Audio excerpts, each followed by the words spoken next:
Ok, buenas tardes. Esta es la clase del día lunes 11 de mayo del curso Álgebra y Geometría Analítica para las carreras de licenciatura en Matemática y licenciatura en Física. Ok, entonces vamos a hablar sobre un tema que probablemente a los muchachos, a los estudiantes les está preocupando, que deben estar un poco estresados con este tema de la lógica, que fue la materia que vimos la semana pasada. ¿Ya?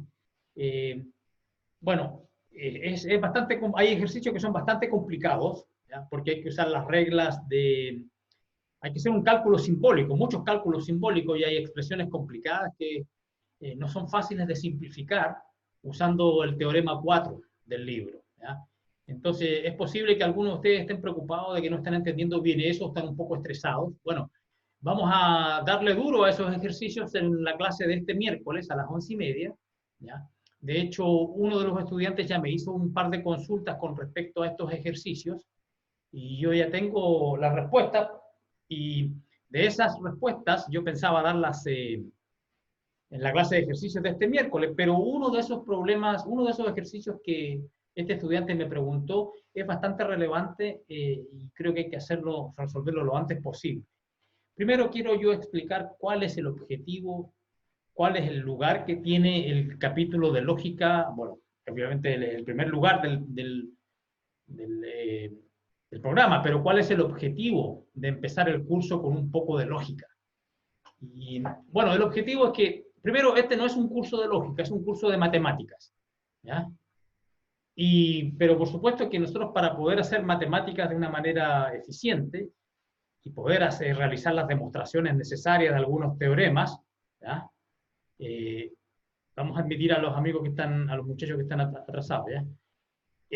Bueno, entonces necesitamos unas ciertas herramientas lógicas mínimas, un mínimo manejo de la lógica para poder demostrar algunos teoremas, o varios teoremas en el curso, o, o para poder hacer matemáticas de manera eficiente. Como les digo, este curso es de matemáticas, pero necesitamos un poquito de lógica para algunas demostraciones. Vamos a hacer demostraciones por reducción al absurdo que se llaman y algunos argumentos lógicos fundamentales eh, digamos, y necesarios para poder hacer matemáticas. Entonces, ese es el objetivo, esa es la razón por la cual tenemos un poquito de lógica en este curso. A mí me hubiese gustado que hubiese un poquito más de lógica porque, bueno, he estado leyendo he estado viendo que hay maneras alternativas de simplificar todos estos problemas, estas largas frases lógicas, ¿ya? De hacer todo este cálculo simbólico usando un poco de álgebra de Boole, que se llama, álgebra booleana. Y bueno, pero yo cubrir esa materia me obligaría a extenderme un poco en la parte de lógica en desmedro del resto del programa. Entonces no tengo la opción de aumentar, de hacer más clases de lógica para simplificar, para tener mayor habilidad de resolver estos problemas, ¿ya?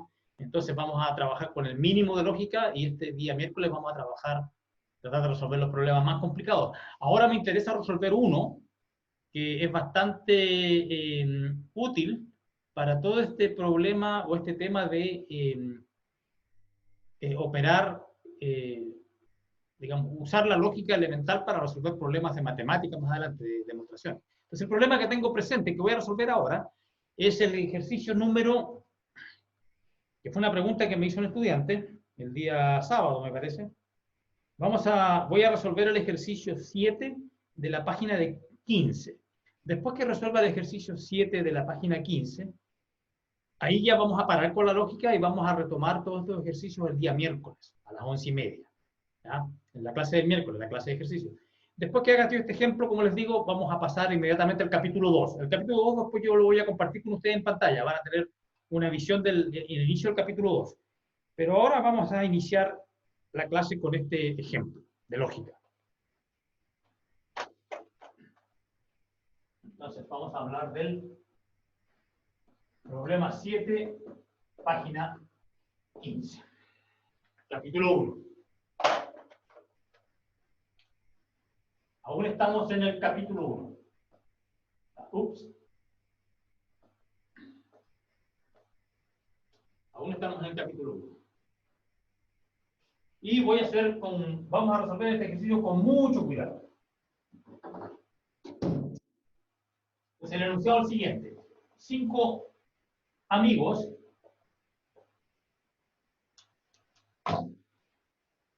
compiten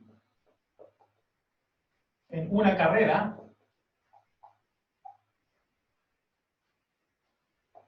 en la que no hubo empates.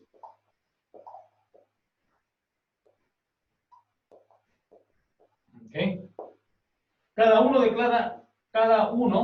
declara lo siguiente.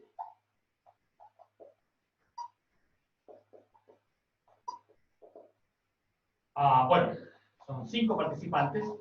Por algún motivo son todos varones.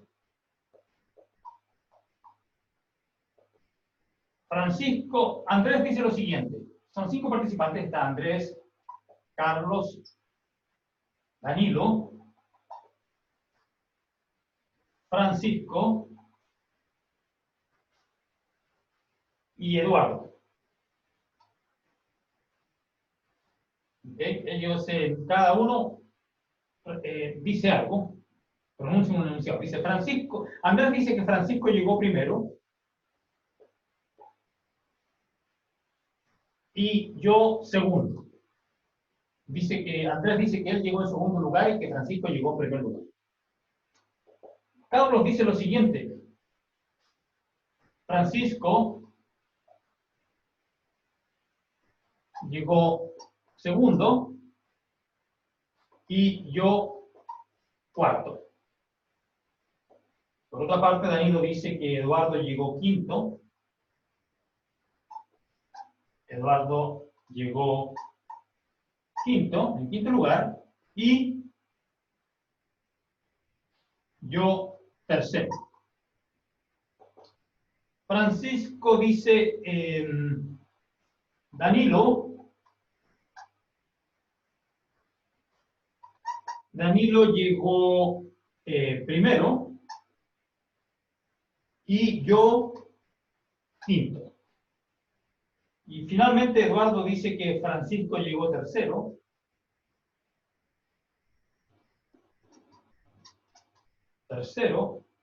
Y yo cuarto.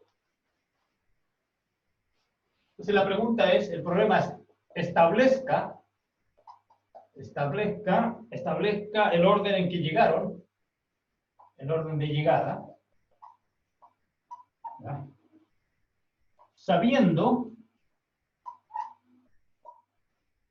que cada uno dijo al menos una verdad. Al menos una verdad.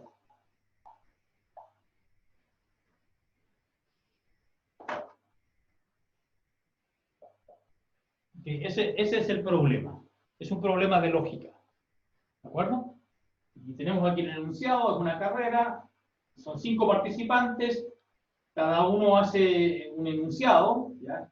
Y sabemos que cada uno dijo por lo menos una verdad, y lo que hay que hacer es diseñar la tabla de llegada. ¿En qué lugares llegaron los participantes? Entonces, obviamente que aquí tenemos que escribir los nombres, Francisco, y aquí el lugar de llegada. Lugar de llegada. Algo se cayó. Mi tablet. Mi tablet se cayó. Ahí está. Francisco, y entonces aquí están los nombres. Nombre de los participantes en la carrera, y aquí el lugar en el que llegaron, y es lo que tenemos que determinar. Francisco, no sé por qué lo puse en primer lugar ahí, Francisco, Andrés, no importa el orden, o el desorden, Danilo y Eduardo. Ahí están los 5 participantes, y tenemos que decidir en qué lugar llegó cada uno. Ok, entonces, aquí está el problema, ¿cómo proceder? ¿Cómo procedemos acá? Lamentablemente tengo que ir borrando, porque no tengo más pizarra. Bueno, la parte de aquí arriba la puedo borrar.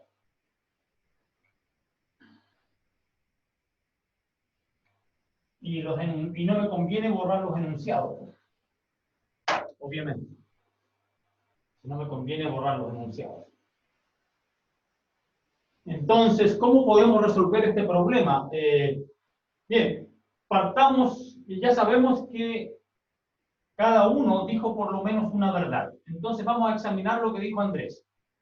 Entonces, lo que aquí tenemos que hacer es un árbol, entre comillas, aunque sea un árbol mental. ¿Ya? Dice, Andrés dice que Francisco llegó primero y él mismo llegó en segundo lugar. Entonces nosotros sabemos que una de estas por lo menos es verdad. Tenemos una de estas por lo menos es verdad.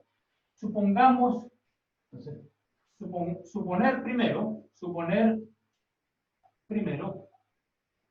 que Andrés dice que Francisco llegó primero. Entonces, suponer primero que Francisco llegó primero. O sea, vamos a suponer que de los dos enunciados que emitió Andrés, que sabemos que uno es cierto, vamos a suponer que este es cierto, el primero. El primero de los dos enunciados que dijo Andrés. Francisco llegó en primer lugar. Y veamos qué logramos obtener con esta información, tomando en cuenta el resto de información. Entonces, vamos a suponer que esto es cierto. Suponer primero que Francisco llegó primero. Entonces vamos a ponerlo aquí. Ya, Francisco llegó en primer lugar. Estamos suponiendo. Ya, ups, alguien llegó atrasado. Where is it? Here. Entonces vamos a suponer que Andrés, que una de las frases de Andrés, que esta es la correcta, que Francisco llegó en primer lugar. ¿Ok? Y, ok. Entonces, bueno, ahora observemos qué pasa con el resto de la información. Pues estamos suponiendo que Francisco llegó en primer lugar. Partimos de esa suposición. Ahora veamos lo que dice Carlos. Bueno, Carlos dice que Francisco llegó en segundo lugar y él mismo en cuarto lugar. ¿Cómo sabemos que Carlos, que uno de los dos enunciados que emitió Carlos es correcto? No puede ser este, porque estamos suponiendo que Francisco llegó en primer lugar. Entonces luego, cuando Carlos dice que Francisco llegó en segundo lugar, está mintiendo, pues está equivocado. ¿Para qué no ser tan negativo? Ya, pongámoslo, está equivocado, no es que esté mintiendo el voz. Luego, cuando Carlos dice que Francisco llegó en segundo lugar, está equivocado, él está equivocado. Porque estamos suponiendo que Francisco llegó en primero. Por lo tanto, Carlos, cuando dice que Francisco llegó segundo, esto es falso, es una falsedad. Pero como sabemos que Carlos dijo por lo menos algo verdadero, tiene que ser cierto esto. Luego, Carlos llegó en cuarto lugar.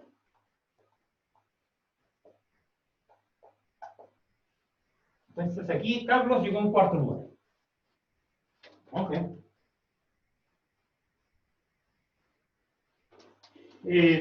Por otra parte, fíjense ustedes, ahora también Eduardo dice que Francisco llegó en tercer lugar.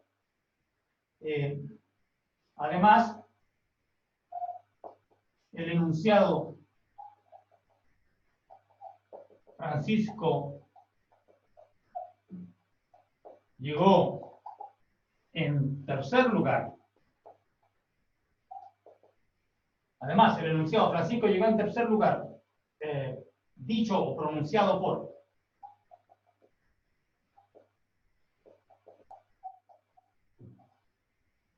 También es falso.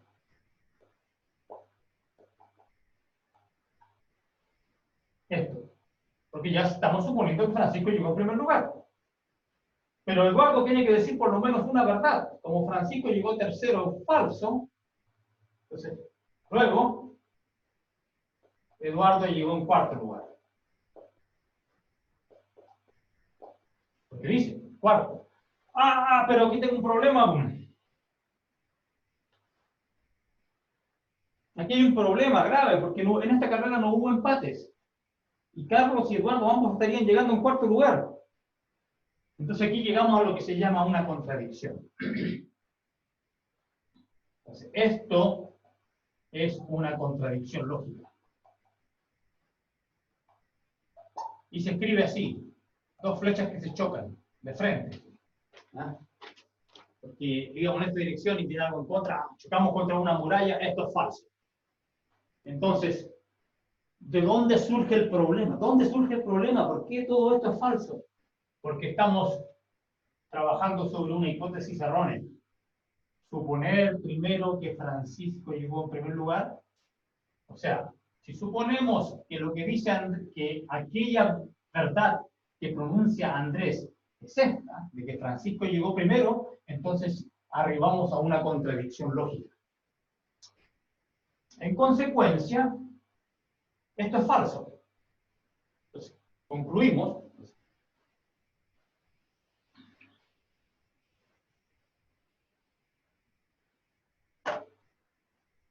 Entonces, en consecuencia, como esto es una contradicción, entonces concluimos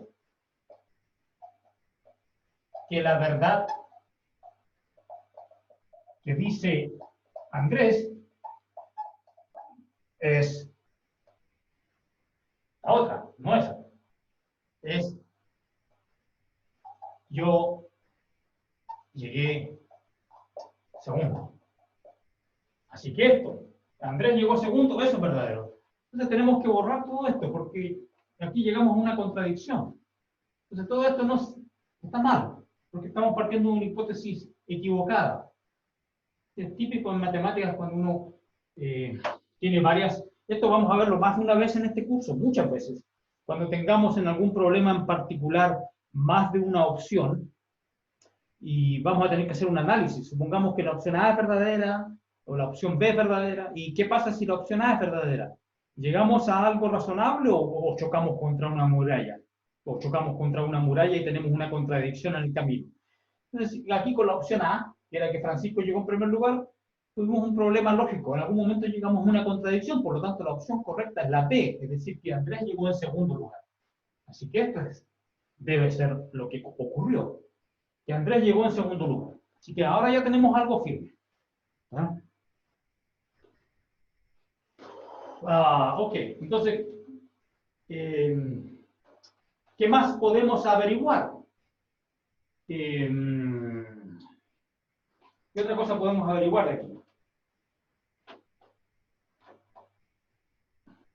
Si Francisco llegó, si Francisco no llegó primero y Andrés dice que llegó segundo, entonces deberíamos compararlo con Carlos, que dice que él llegó segundo, pero Andrés llegó segundo antes. Lo que sí creo, fijo, profe. Ya sabemos que Andrés, está bien, ya sabemos que Andrés llegó segundo, ¿no es cierto? Profe, igual se sabe que Danilo llegó Carlos primero. dice que Francisco llegó segundo, pero como sabemos que Andrés llegó segundo, eso es falso. Ok, entonces, perfecto, muy buena la contribución. Ahora veamos lo que dice Carlos. Esto es lo que dice su compañero. Carlos dice, Francisco llegó en segundo lugar y yo cuarto. Pero ya sabemos que esto es falso. Entonces, aquí, Carlos dice que, entonces quiero hacerlo con todo detalle, ¿ya?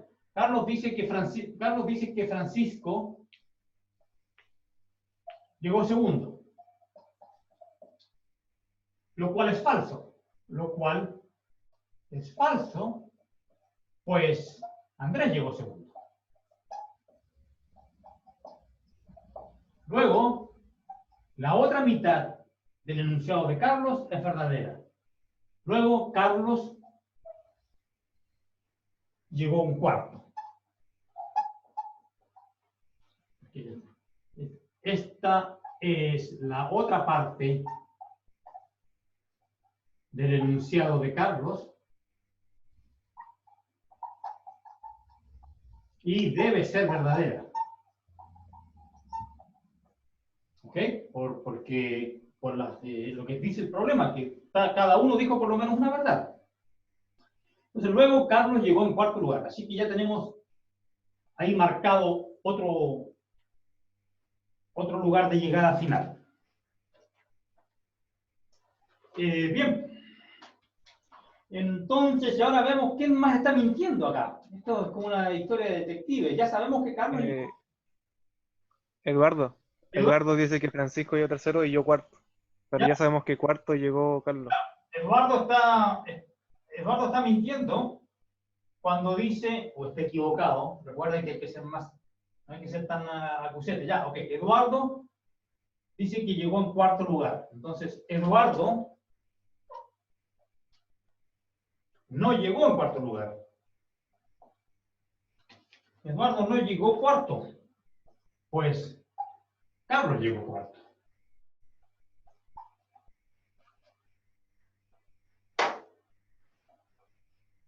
Carlos llegó cuarto. Ok.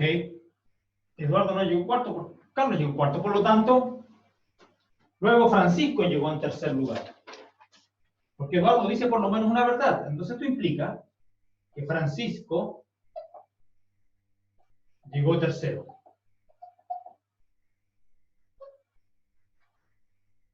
Ok. Y entonces... Y ahora lo que dice Danilo. Ahora, ¿qué es lo que dice Danilo? Porque Danilo dice... Dice, porque... Eduardo llegó quinto y yo tercero. Pero tercero ya sabemos que llegó Francisco. Claro, entonces, perfecto. Aquí entonces Danilo también está mintiendo. Cuando Danilo dice... Ya puedo borrar aquí, ¿no?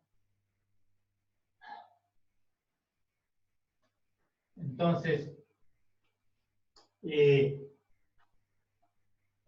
Danilo no llegó tercero. Pues Francisco llegó tercero. Luego la otra mitad del enunciado de Danilo es verdad. Luego Eduardo llegó quinto.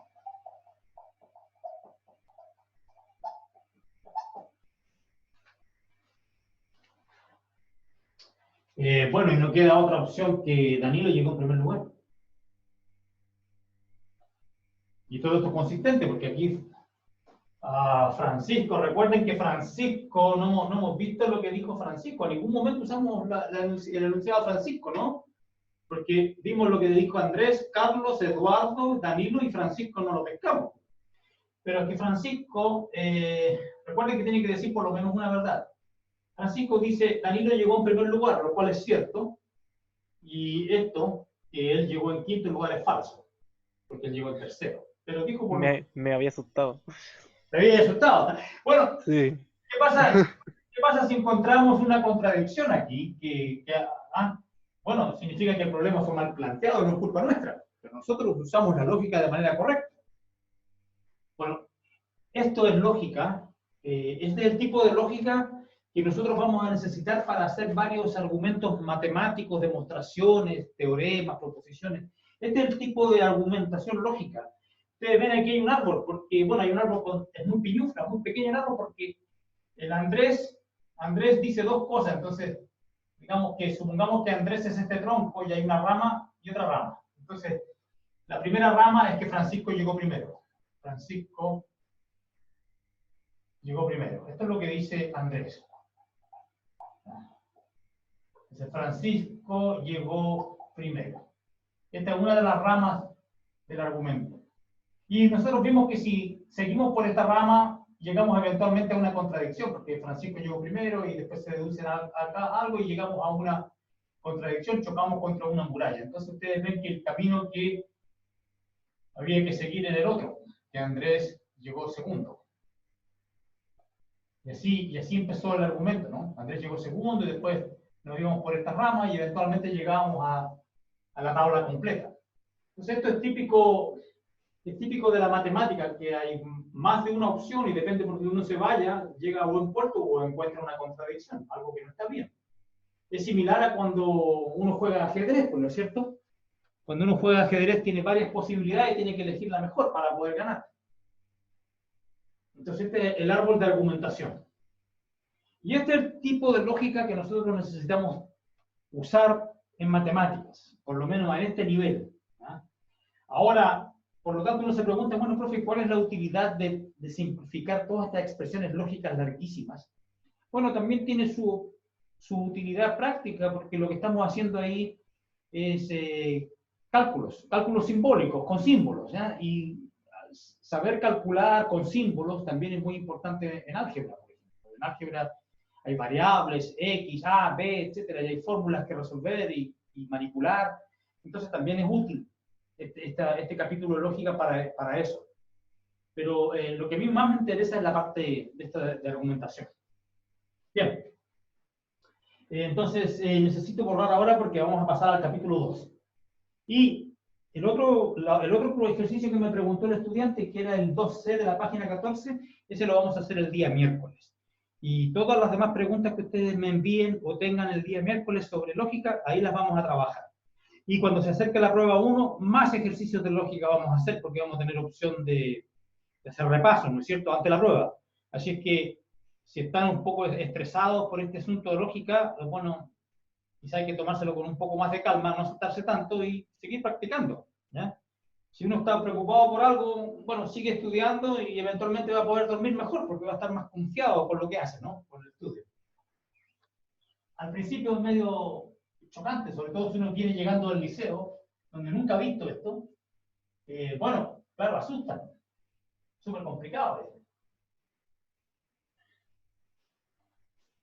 Pero como les digo, entre más ejercicios uno hace, más cómodo se siente con el tema y menos estragos causa el estrés. Ya uno no se estresa tanto.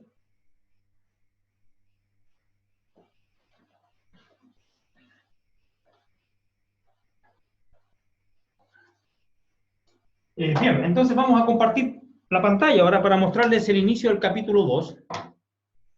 Entonces vamos a compartir pantalla. Oh, déjame ver dónde quedó ese. Lo dejé en mi escritorio, tengo que salir de aquí un poquito, a ver. Vamos a ver dónde está, dónde dejé ese. No se puede minimizar Zoom durante la grabación de la reunión. Bien, ok. Está bien. Vamos a ver dónde, si puedo ir al escritorio. Aquí está. Capítulo 2. Muy bien. Aquí tengo el capítulo 2. Bien, entonces ahora vamos a volver a Zoom y ok. Y vamos a compartir la pantalla. Y aquí está. Ok, entonces todo el mundo está viendo el capítulo 2 ahora. Y en el capítulo 2 vamos a hablar sobre conjuntos.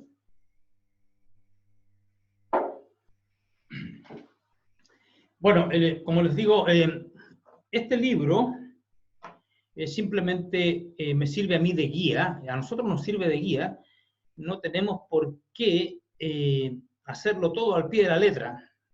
¿Por qué motivo? Porque aquí en este capítulo 2 del libro hay algunas definiciones y algunos ejemplos donde los autores se refieren demasiado, en mi opinión, al capítulo 1. Entonces tratan de hacer algunos ejercicios que pueden hacerse de una manera bastante simple, lo hacen usando conectivos lógicos y etcétera. Entonces yo no necesariamente voy a hacer eso, porque como les decía, con el ejemplo que acabo de resolver, lo que a mí me interesa es que los estudiantes estén capacitados para ocupar el mínimo de lógica y sentido común para poder hacer algunas demostraciones.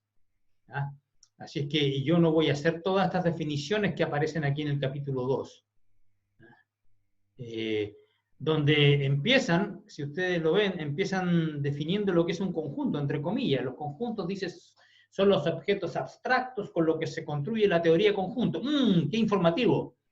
Así que, pero realmente esa no es una definición de conjunto. Y definir conjuntos, uno puede definir conjuntos como una colección de objetos. Bueno, pero ¿qué son los objetos? Bueno, los objetos son los componentes del conjunto. Entonces hay algunas definiciones que son tan básicas que resulta complicado definirlas. Entonces yo voy a suponer que ustedes cuando estuvieron en el liceo y cuando estuvieron en la escuela básica, de hecho, o desde siempre, les han enseñado o ustedes han manipulado los conjuntos. ¿Ya? Y bueno, y algunas de estas definiciones no las voy a hacer. Por ejemplo, aquí dice, hay una definición en la página 17, dice, dados un elemento A y un conjunto A mayúscula, entonces con el signo E se construye la proposición A-E-A. Esta proposición se lee A pertenece a A. Entonces, si yo empiezo a Si yo continúo con este tipo de lenguaje, podemos pasarnos varios meses definiendo todas las cosas que ya conocemos. No tiene sentido. Entonces voy a suponer que ustedes ya saben lo que significa que un elemento pertenece a un conjunto. Primero, voy a suponer que ustedes ya han visto conjuntos de ciertos tipos en la escuela y en el liceo. También saben lo que significa que un elemento pertenezca y lo que un elemento significa que un elemento no pertenezca. Aquí pone una definición, ¿ya? Y lo hacen con lógica, ¿ve? Dice aquí pone la colita de chancho, dice no, paréntesis A está en B. Se escribe A no en B, así con una barra, un slash, ¿no es cierto? Y se lee A no pertenece a B, etcétera, etcétera. Entonces, bueno, esto me parece a mí demasiado pedante, o sea, demasiado puntilloso, consume tiempo. Entonces, no, pues vamos a ir al grano, ¿ya? Quizá la definición que vamos a usar, sí, es esta que está aquí, en la segunda parte de la definición. O sea, no vamos a definir lo que significa que un elemento no pertenezca, pero esta definición es importante. Se dice que un conjunto está definido por extensión si se presentan sus elementos entre llaves. ¿Ya? Entonces vamos a hablar de eso. Eso sí que es útil, ¿ya? Entonces, vamos a ver las posibles maneras de definir un conjunto. No, este es el capítulo 1, no me sirve ya. Vamos al capítulo 2. Por aquí andaba. Aquí está.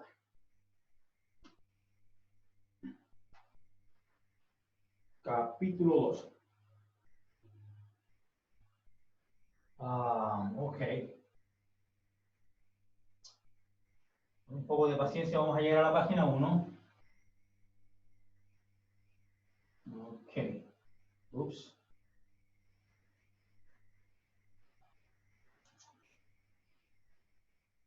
Entonces esta definición sí me parece importante porque va a haber varias maneras de definir un conjunto.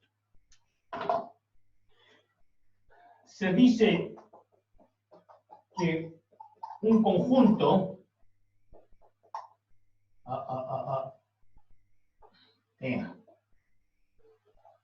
se dice que un conjunto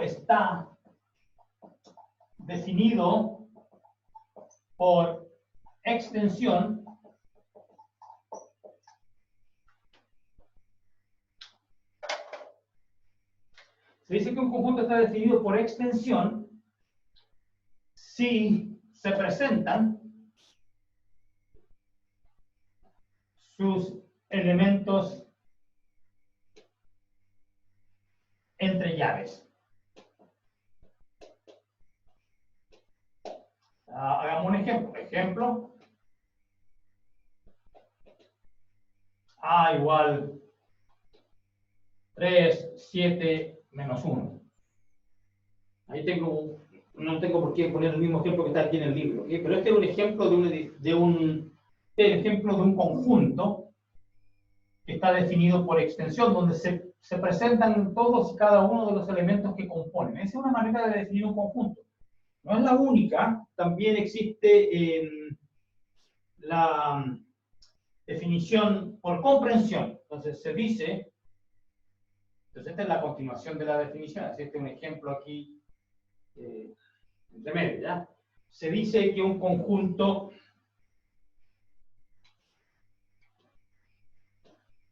está definido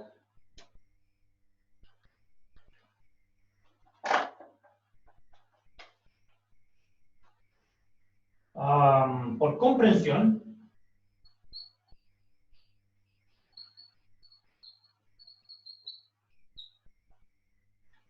si se presenta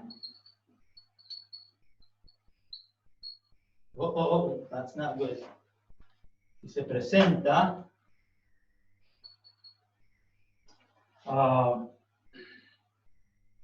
una frase o propiedad que identifica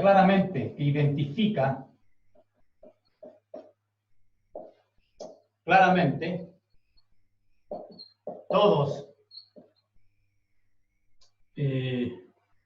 los elementos del conjunto.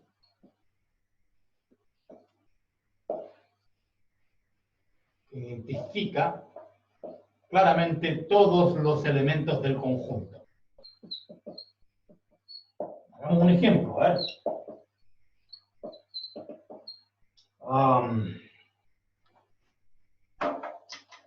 Perdón, otra vez se va a caer esto. Okay. Ejemplo, B.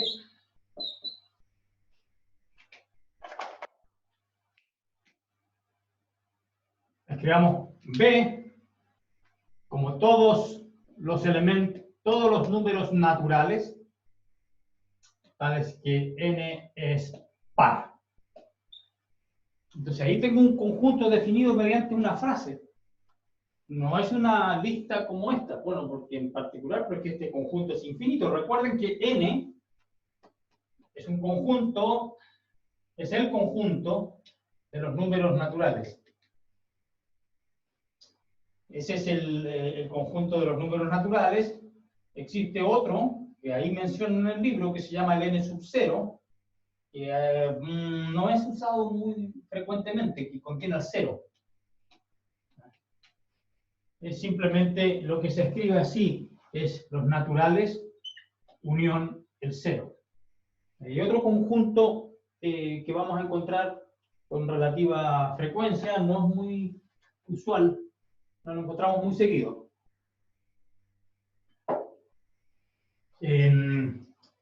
También vamos a usar el conjunto de los números enteros, que ustedes ya lo conocen desde el liceo. Este ya es más difícil de... Nótense que aquí estamos definiendo este ejemplo por extensión. Claro que es infinito, 1, 2, 3, 4, pero uno sabe lo que sigue, ¿no? Aquí es lo mismo. Estos están definidos por extensión, que es la primera forma de definir un conjunto. Aquí los enteros son 0, más menos 1, más menos 2, etc. También está definido por extensión y ya sabemos lo que continúa y vemos que contiene al 0 y a los números naturales si son negativos. Y etcétera. Y ustedes también conocen los números racionales, que son las fracciones, donde B, A y B están en Z, pero por supuesto que el B es distinto de 0, si no ahí tengo problema, no puedo dividir por 0. Bien, veamos, desmenucemos qué significa esto, el B, porque ahí dimos una definición por comprensión, y tratemos de dar una lista, es decir, escribir el mismo conjunto pero por extensión. Entonces el B del ejemplo, dice son todos los naturales que son pares, entonces el B, creo que debería haber cambiado el lápiz, haber rellenado los lápices hace un rato ya, pero bueno, aquí puedo aguantar hasta el final de la clase. B son todos, dice, los n naturales, tales que n es par. Por lo tanto, aquí, tiene que ser aquí naturales. Todos los pares tengo que seleccionar ese, entonces tengo 2, 4, 6, 8, etc. ¿Sí? Aquí está este B definido por comprensión y aquí está el mismo conjunto, pero definido por extensión. Entonces, son dos maneras de definir conjuntos. Eso, por lo menos yo no recuerdo que me lo hayan enseñado en el liceo. Las dos maneras de definir un conjunto. Bien, entonces, y también tenemos que aquí en el libro, en el capítulo 2, mencionan una variedad de signos, de simbología, que yo también voy a usar todo el curso, notación estándar. Ya usé una, que bueno, esta es la de pertenece, ¿no es cierto? Es muy conocida. Pero esto significa, la barra significa tal que. También a veces se puede denotar por 2 puntos. Y aún más, una tercera notación, que a veces yo voy a usar, que es digamos, como una herejía, a veces simplemente escribo TQ, tal que, si estoy apurado, ¿no? Entonces el conjunto B ahí del ejemplo se puede escribir así, todos los naturales, tales que n es par. También se puede escribir usando la notación con los 2 puntos.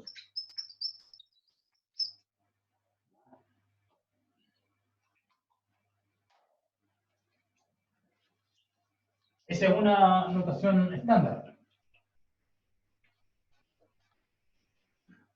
Bueno, hay otras notaciones que también son estándar, pero no tan quizá no tan conocidas, o quizá aquellos de ustedes que vienen directamente del liceo capaz que jamás hayan usado algunas otras notaciones que son típicas de este curso. Por ejemplo, este símbolo, que significa existe.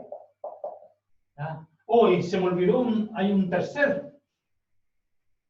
una tercera manera de expresar el tal que. Cuarta, porque aquí tengo 1, 2, 3, y la cuarta, que a veces se usa, es esa, la E acostada. A veces también se ocupa ese símbolo para decir tal que. Esta E a la inversa es el existe. Cuando aquí uno pone un signo de exclamación, es que existe un único. También es común esta notación, el para todo. Y este es para alguno. Y de repente por ahí voy a usar alguna otra notación. Si es que no está en esta lista, en el momento en que la use voy a indicar qué significa, ¿ya? Entonces aquí definimos ya lo que eran los naturales, los números racionales, etc. Los números reales también. Profesor, Dígame. donde dice existe, abajo sale una E con un signo de Exclamación. exclamación. Exclamación. Es como diciendo, ¡existe! ¡Ah, bravo! Significa existe un único, eso es todo. ¿Ok? Son divertidas estas cosas. La notación que se usa en matemática estándar es existe un único. Porque en algunos teoremas el enunciado va a ser que existe una solución, y en otro va a ser que existe una solución única. Entonces, para eso necesitamos estas dos símbolos diferentes. Ok.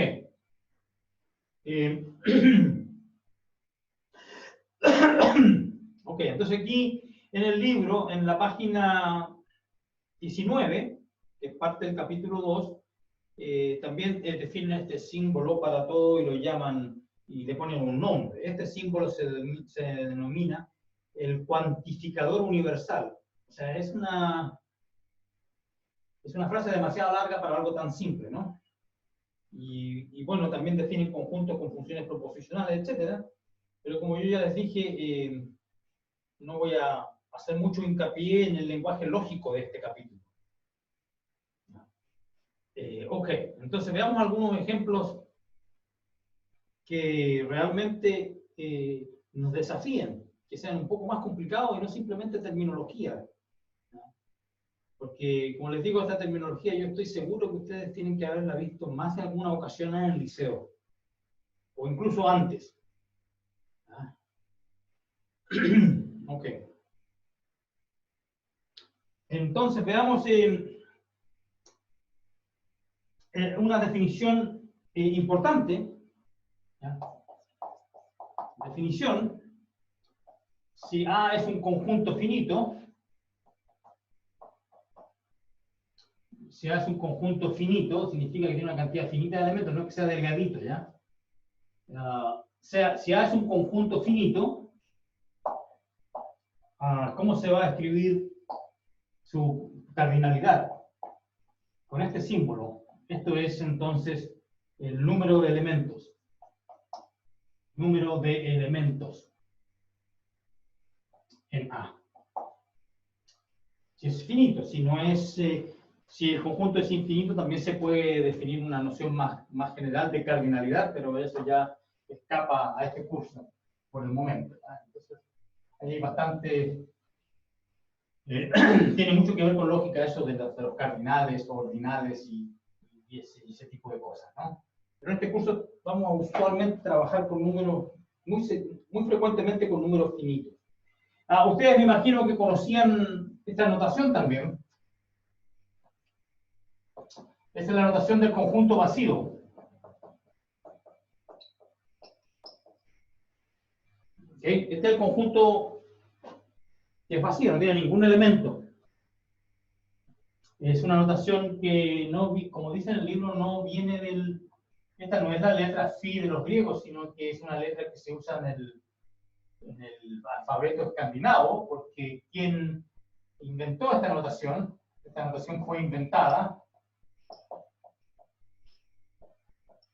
por Niels Henrik Abel. Este fue un matemático noruego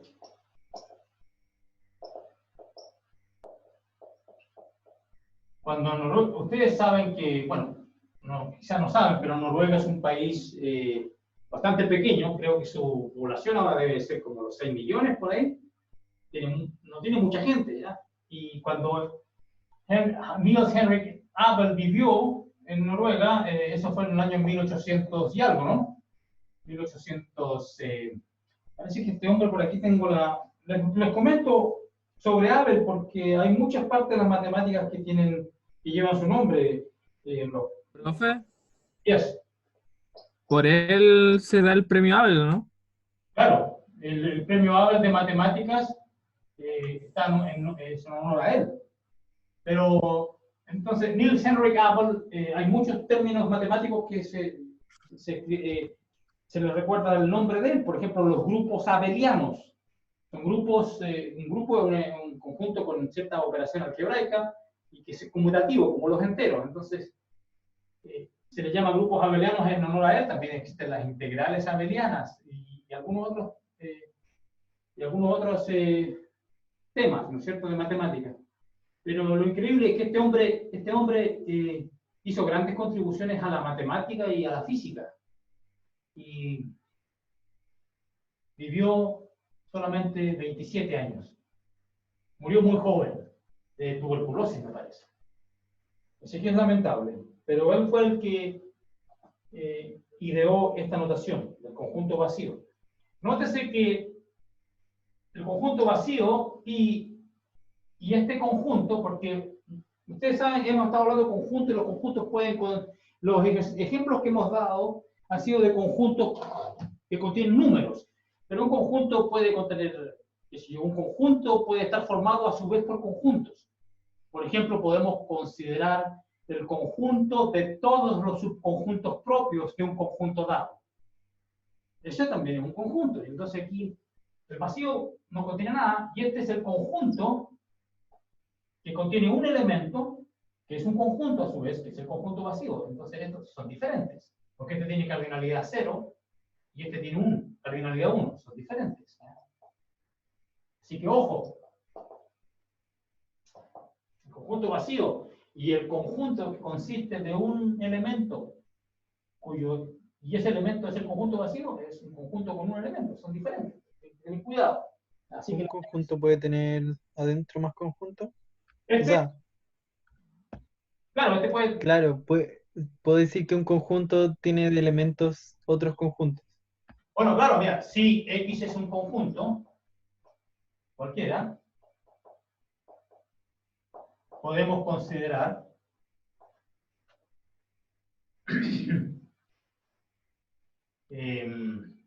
a ver qué letra le ponemos.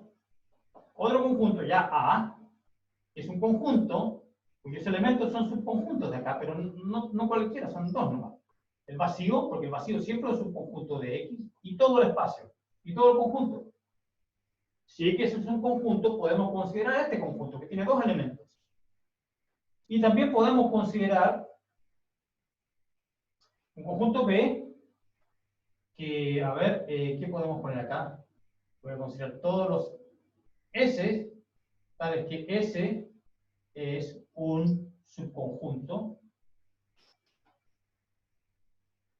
de X. ¿Ya? Entonces, obviamente, este conjunto A, que consiste del vacío y X, está contenido acá. Entonces, A está contenido en B. Porque el B está formado por todos los subconjuntos de X. Y estos son dos de ellos nomás. De hecho, para este B tiene una notación, se llama el conjunto potencia de X, P de X.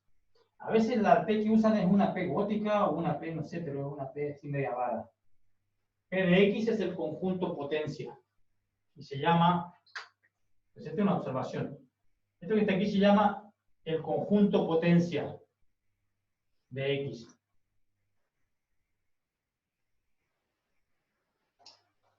Ok, ese también yo recuerdo cuando estudié en el liceo, que sí me lo presentaron, me definieron el conjunto potencia. Pero, dígame. No se ve la última, o sea, el inicio de la pizarra en la última. El que parece una función, el de X, ¿qué es? Quiero, déjame revisar mi pizarra ya. Entonces, estoy ya. Ahí Eso.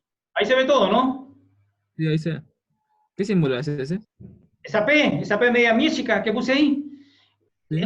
es una P alemana, o lo que se llama la P de Weierstrass. Weierstrass fue un matemático alemán. Creo que es una P gótica que usan los alemanes. Entonces, hay algunas letras que se usan en matemáticas que provienen de los alemanes. La P de Weierstrass se escribe así. ¿Qué otra me recuerde que yo me recuerde? A ver, la P de Weierstrass es la única que me acuerdo ahora. Pero hay otras. La M gótica también, hay varias letras que se usan mucho en matemáticas, son clásicas. ¿No? Entonces, esta P le ponemos así bueno, porque es una tradición, así se llama. Ese es el nombre, el símbolo. Ya, pues veamos un ejemplo.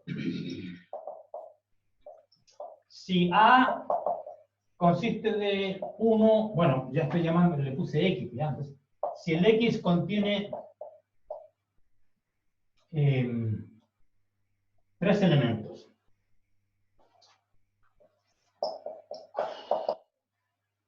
¿Cuál es el conjunto potencia aquí?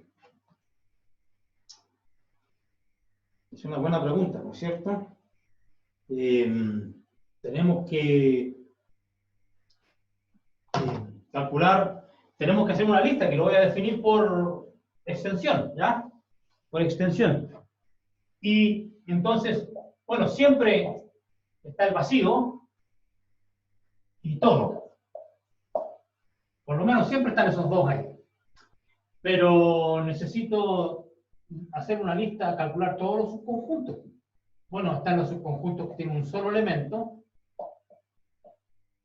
Espero que me alcance el espacio, ya no prometo nada. El 1, el 2 y el 3, solito. Y después los que tienen 2.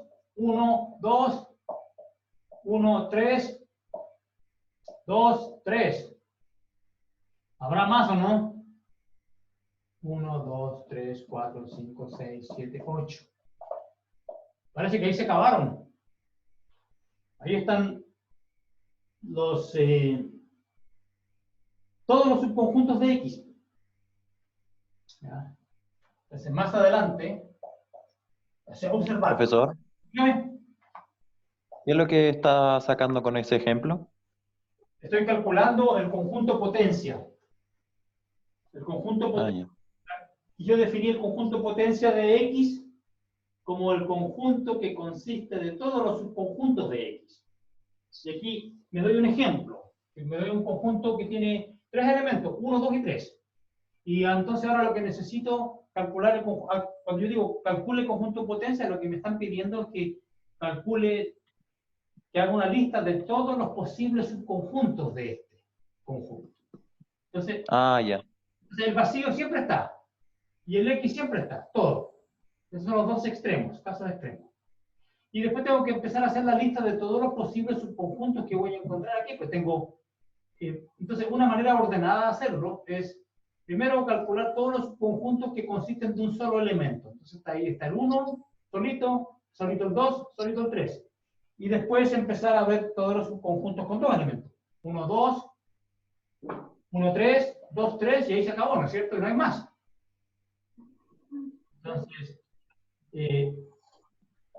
Entonces observemos lo siguiente, la cardinalidad de X es 3, en este ejemplo, y la cardinalidad de P de X es 8. Ajá, y ¿qué pasa si tratemos de encontrar una fórmula? Ejemplo bis. Otro ejemplo, ¿ya? X, Bueno, para no complicar mucho las cosas, vamos a aumentar en un solo elemento. El X va a ser 1, 2, 3, 4. Y entonces ahora el P de X aquí me va a causar más trabajo, porque tengo más elementos, ¿ya? Entonces aquí va a tener el vacío, el X está por acá, no sé dónde va a terminar el X, por aquí, ¿ya? Porque hay más. Tengo el 1, el 2, el 3, el 4, y están todos los de un elemento, después empieza 1, 2, 3, oh, sorry, de dos elementos. 1, 2, 1, 3, 1, 4, 2, 3, 2, 4, y obviamente que 4, 2 es lo mismo porque aquí el orden no importa, porque el conjunto sigue siendo el mismo, entonces yo puedo hacerlo de esta manera ordenada, ¿ya? Ok, tengo 1, 2, 1, 3, 1, 4, 2, 3, 2, 4, y después me falta 3, 4. Y ahí se me acabaron los de 2. Y después tengo que hacer los de 3. 1, 2, 3, 1, 3, 4. Hay un montón de trabajo aquí. Y después aquí al final está el X. 1, 2, 3, 4, 5, 6, 7, 8, 9, 10, 11, 12, 13, 14, 15, 16. Hay 16. Ustedes pueden verificar. Yo no puse todo ya, pero hay 16. Y en este caso la cardinalidad de X es 4. Entonces, hagamos nuestra primera conjetura. Conjetura matemática. La cardinalidad del conjunto potencia es 2 a la n si la cardinalidad del conjunto es n. Esa es mi conjetura. Se cumple para n igual a 3, porque 2 a la 3 es 8, y se cumple para n igual a 4, porque 2 a la 4 es 16, y bueno, nosotros eventualmente vamos a demostrar esta conjetura, ¿ya? Pero aún no tenemos las herramientas. Lo vamos a hacer cuando empecemos a hablar del método de inducción matemática. Y yo creo que este va a ser uno de nuestros primeros ejemplos del método de inducción, uno de nuestros primeros éxitos aplicando el método de inducción. ¿Sí? Pero por ahora nos vamos a conformar con las definiciones. Profe, antes que borre, ¿qué tiene arriba esa A? La he estado viendo hace rato y ¿qué tiene arriba esa A? ¿Qué es su conjunto de B? Abajo al final, en la primera pizarra. Observación. Ah, ya. Sorry. Y aquí va. Es una observación. Ahora sí se aclaró. Escribí ahí, escribí muy chiquitito. Ese es el problema. A veces se me olvida que estoy tan lejos, que a veces tengo que escribir grande. ¿Ya? Entonces pregúntenme nomás, yo ahí explico.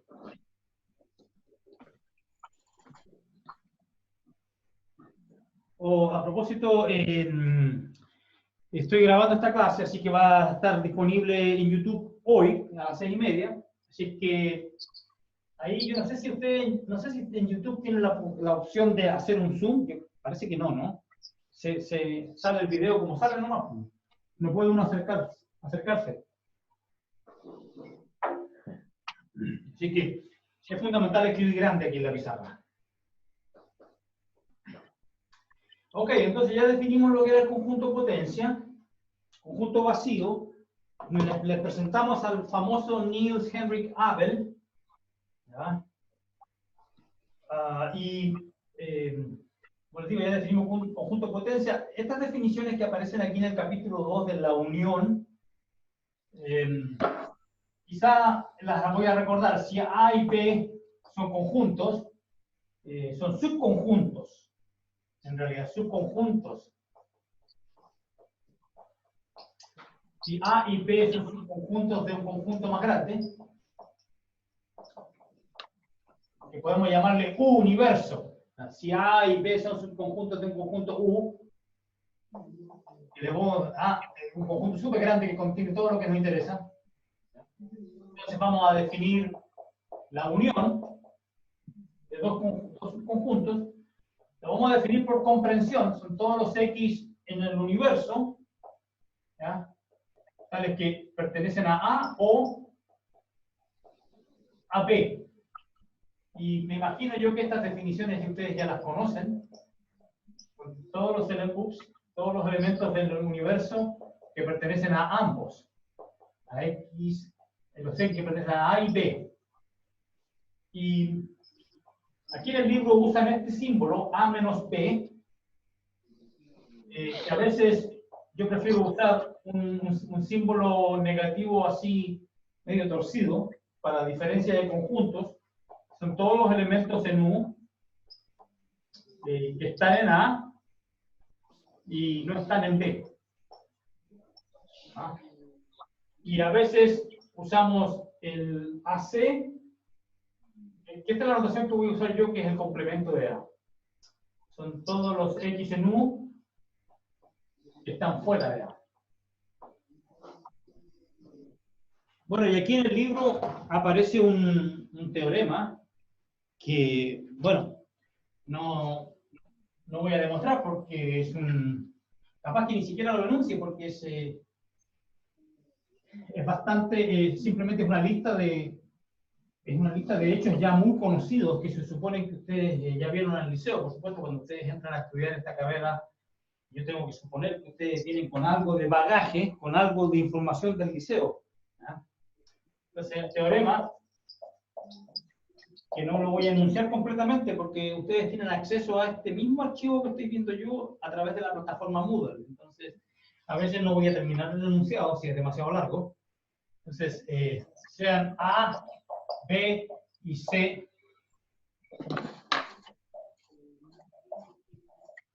Discúlpame, pero hay un ruido de fondo, entonces vamos a silenciar a todos los participantes, ¿ya?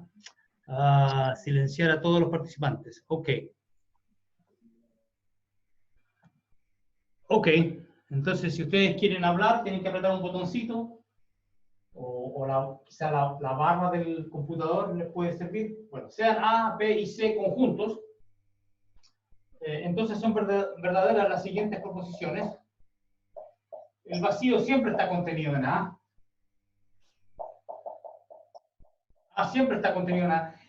Esta notación que usan en el libro de contención, en algunos lugares, en algunos libros, la piensan como una contención estricta.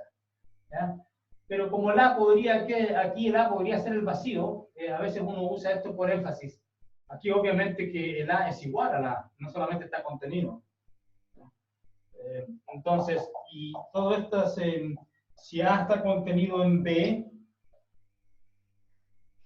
si A está contenido en B y B está contenido en A, entonces esto es equivalente a que A sea igual a B. Ok, y hay algunas otras por ahí que les voy a dejar a ustedes el placer infinito de revisarlas. ¿Ya? No las voy a enunciar todas, pero voy a demostrar algunas. ¿Ya? Profe, Dígame. ¿qué significaba esa C con una línea? ¿Abajo? Sí.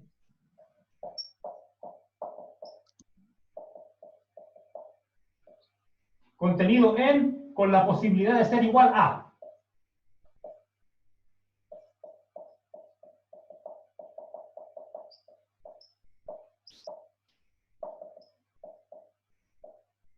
Contenido en con la posibilidad de ser igual a. ¿Ya? Esto en algunos libros usan esta notación y en los mismos libros que usan esta notación, ¿ya? Usan la notación sea así, esto contenido estrictamente. Contenido estrictamente. Está contenido pero no es igual. Y a veces en algunos libros escriben esto que está contenido estrictamente poniendo así contención con un signo desigual abajo. ¿Ya? Está contenido pero no es igual. Son diferentes notaciones. Yo lo menciono porque depende del libro que ustedes consulten, van a encontrar notaciones diferentes para esencialmente lo que es la misma cosa, ¿no? Que esté contenido y que pueda ser igual. Aquí en el libro usan el C con el subentendido de que esta contención incluye el caso en que puedan ser iguales. ¿Ya? De hecho, aquí De hecho son iguales. A está contenido en A, de hecho son iguales. A es igual a A. Ok. Entonces, veamos una demostración de este teorema. Demostración de 4.1. Entonces, ¿qué hay que demostrar? Entonces, debemos probar que el vacío está contenido en A, para cualquier A. Entonces, aquí tenemos un problema. Porque, ¿cómo probamos esto? Debemos probar que el vacío está contenido en A. Uno, generalmente, cuando quiere probar una contención, por ejemplo, si queremos probar que A está contenido en B, una de las maneras de hacerlo es tomarse un elemento arbitrario en A y demostrar que está en B. Pero aquí no puedo tomar un elemento arbitrario en el vacío porque el vacío no contiene ningún elemento. Entonces, ¿cómo lo hacemos? De hecho, en algunas partes, en algunos libros, esto lo toman como un axioma. Ni siquiera lo demuestran. Entonces, ¿cómo podríamos demostrar esto? En el libro dan una demostración de tipo lógica. Aquí está la definición que aparece en el libro. Para todo elemento del universo, no es cierto, esta es la negación, ¿no es cierto? No es cierto que X esté en el vacío, porque el vacío no contiene ningún elemento. Entonces, para cualquier X que yo me dé, el enunciado X está en el vacío es falso, por lo tanto es la negación. Y entonces, esta es la parte donde los autores del libro regresan a discutir un poco de lógica. Entonces, para todo X en U, tenemos que esto se cumple, o el X está en A. Para todo el X en U, el X está en A o se cumple esto.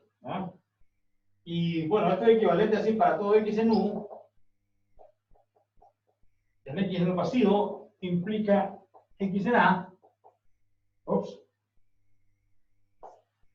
Y entonces, por lo tanto, se concluye que el vacío está contenido en A. Ahora, esta demostración de tipo lógico puede causarle urticaria a más de una persona. A mí me causa urticaria, entonces, pero bueno, cumplo con copiar lo que está en el libro, aquí es un poco lógica.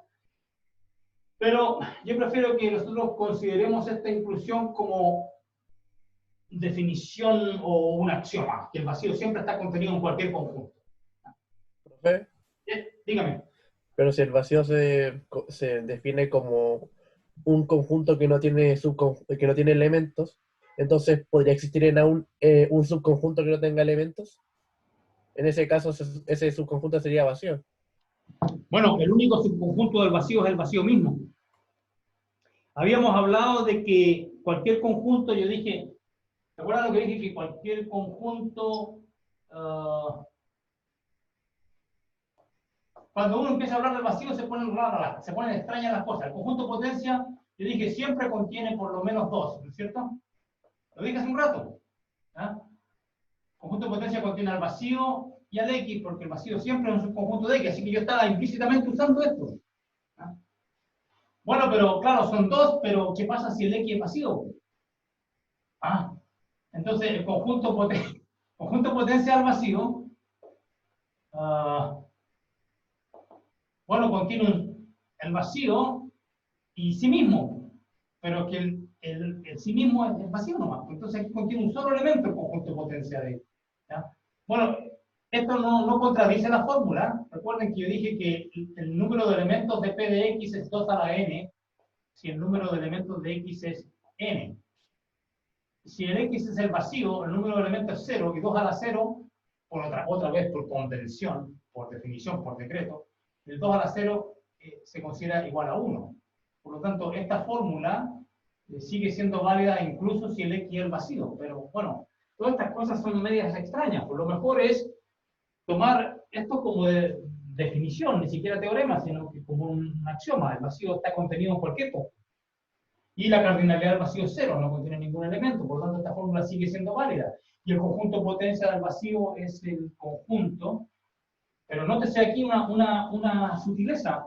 El conjunto vacío no tiene más subconjuntos que sí mismo, pero el conjunto potencia no es vacío, contiene un elemento.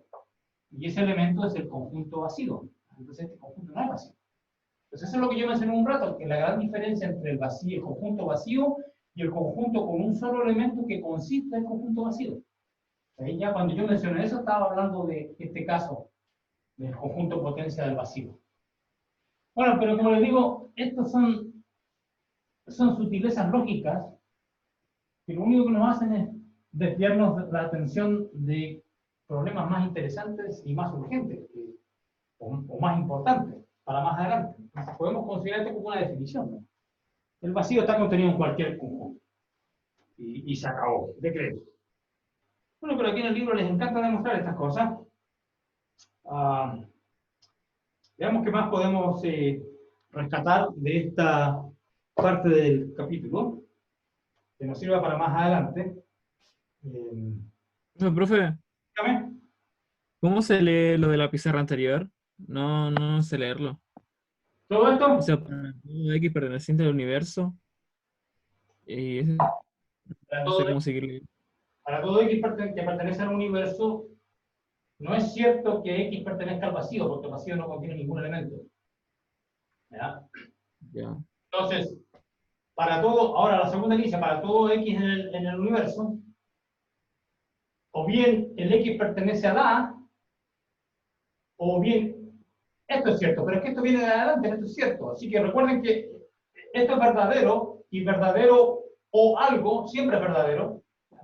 Entonces hay una equivalencia lógica entre ellos. Pero como les digo, el 4.1 lo podemos tomar como definición o axioma. Axioma: el vacío está contenido en A para todo conjunto A. Y ahí nos ahorramos un montón de problemas. Ya. Mejor digamos, usar nuestro tiempo y nuestra habilidad para hacer demostraciones un poco más profundas, ¿no? Profe, Yes. eso de la C se lee que, por ejemplo, en el axioma, ¿es el vacío está contenido en A? El vacío está contenido en A. Entonces se pone el primer conjunto es el que está contenido en el segundo. Yes. El vacío el conjunto vacío está siempre contenido en el conjunto A para todo conjunto A. Ya. El conjunto vacío es subconjunto. Esto también se puede leer como subconjunto. El conjunto vacío es subconjunto de todo. Es un subconjunto, uno de ellos. El conjunto vacío es un subconjunto de todo conjunto A.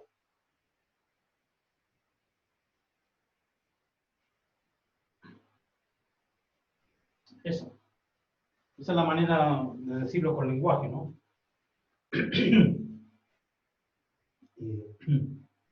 Entonces aquí hacen un primer ejemplo de, veamos nuestro primer ejemplo de demostración por el absurdo.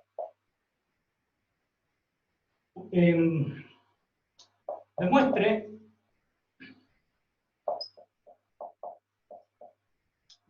que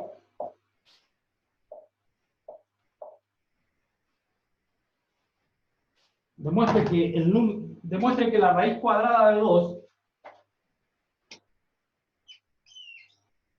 no es un número racional.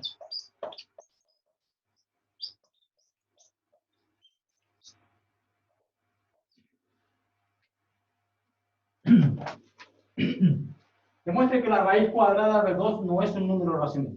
Eso es lo que vamos a hacer.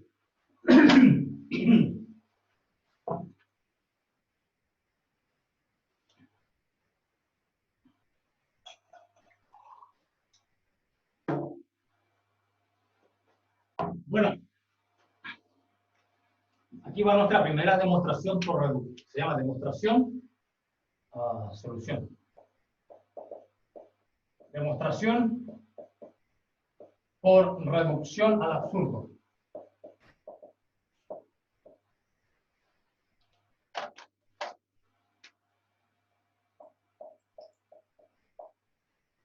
Se llama demostración por reducción al absurdo o también se llama por contradicción.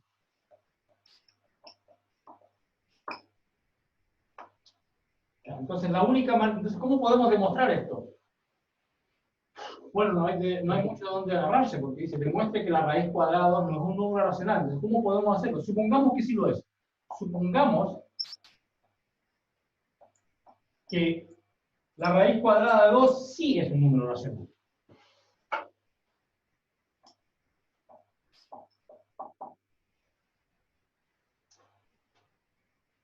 Supongamos que la raíz cuadrada de 2 sí es un número racional. Y por supuesto que lo que pretendemos hacer es llegar a, mediante argumentos lógicos, es llegar a un enunciado absurdo, o que es claramente falso. Por lo tanto, ahí llegamos a la contradicción y se demuestra el teorema.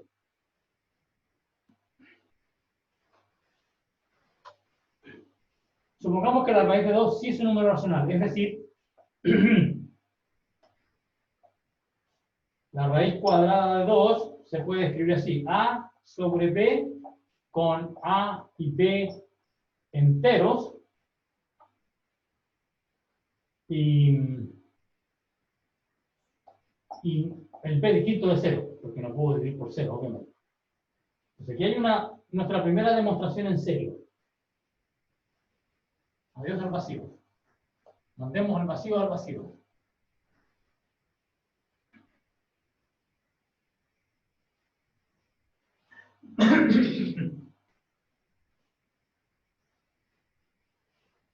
Entonces, bueno, ¿qué podemos hacer acá?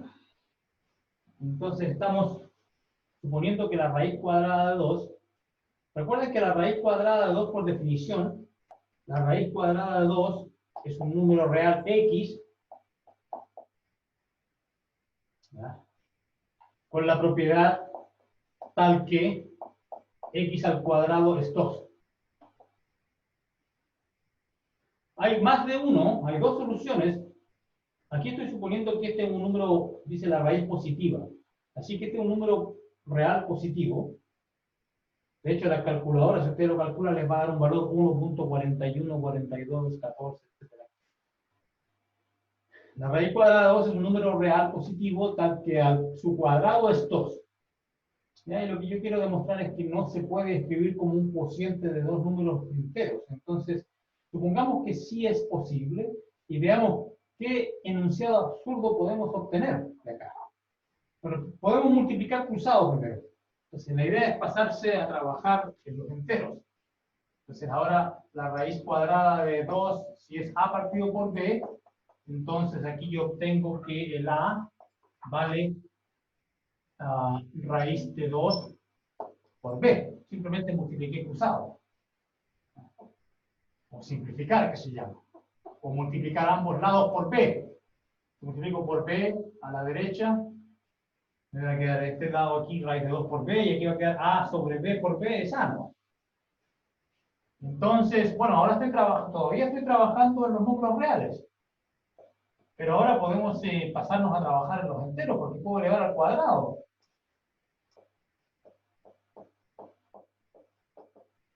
Pero la raíz de 2 al cuadrado, por b cuadrado, la raíz de 2 al cuadrado, bueno, la raíz de 2 es un número de x, cuyo cuadrado es 2, entonces aquí tengo 2b cuadrado.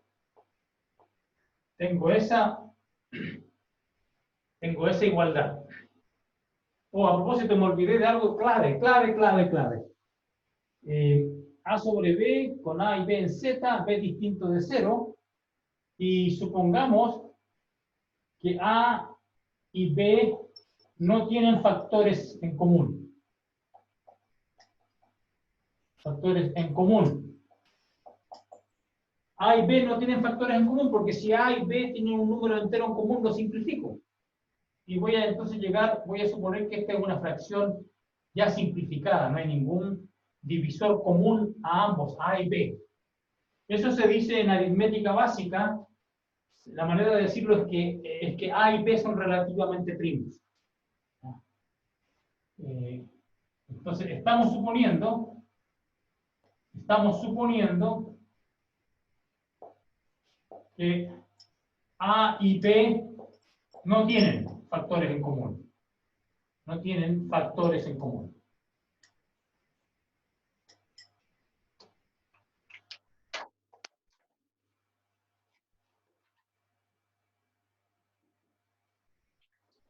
Ya, pues, entonces ahora aquí estamos trabajando en Z. De hecho, esta es una igualdad de los números naturales, porque el A es un entero.